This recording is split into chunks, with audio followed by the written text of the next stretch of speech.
रात का अंधेरा और शहर की हल्की रोशनी उस कमरे के अंदर की दुनिया को एक अलग ही रंग दे रही थी। नीना और अर्जुन दोनों एक दूसरे के करीब आ चुके थे। माहौल में एक अनकही खामोशी और चुपचाप धड़कते दिलों की आवाज़ गूंज रही थी। नीना ने धीरे धीरे अर्जुन के करीब कदम बढ़ाया।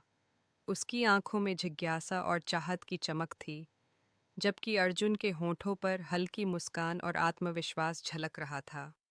जैसे ही उनकी नजरें मिलीं, दोनों के बीच एक अदृश्य शक्ति ने उन्हें बांध लिया।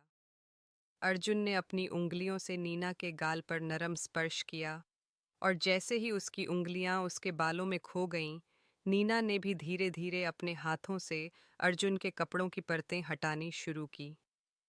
गर्मी और कामुकता से भरी उस घड़ी में हर स्पर्श, हर चुंबन में एक अनोखी मधुरता थी।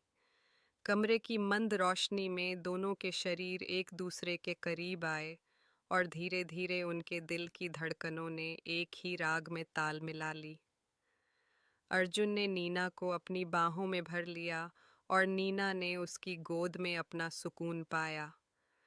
वे दोनों उस रात अपने जज्बातों को बेबाकी से जाहिर करने लगे। उनकी हर सांस, हर धड़कन एक नए एहसास का पैगाम थी।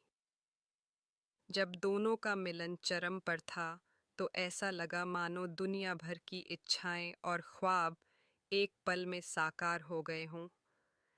एक दूसरे के स्पर्श में लिपटे, वे एक ऐसे एहसास में खो गए जहां शब्दों की कोई ज़रूरत नहीं थी।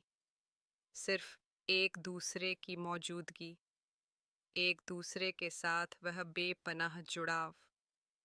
उस रात के बाद नीना और अर्जुन के बीच का रिश्ता एक नई दिशा पकड़ गया। वे न सिर्फ एक दूसरे के शारीरिक आकर्षण में डूबे, बल्कि एक गहरे आत्मिक और भावनात्मक संबंध में भी बंध गए। उनकी कहानी यह साबित करती है कि जब दोनों दिल एक दूसरे के लिए खुले हों, तो प्यार और चाहत की आग कभी बुझती नहीं। यह कहानी एक कल्पनाशील और कामुक अनुभव को दर्शाती है, जहां दोनों पात्र अपनी इच्छाओं और भावनाओं को पूरी स्वतंत्रता से जीते हैं।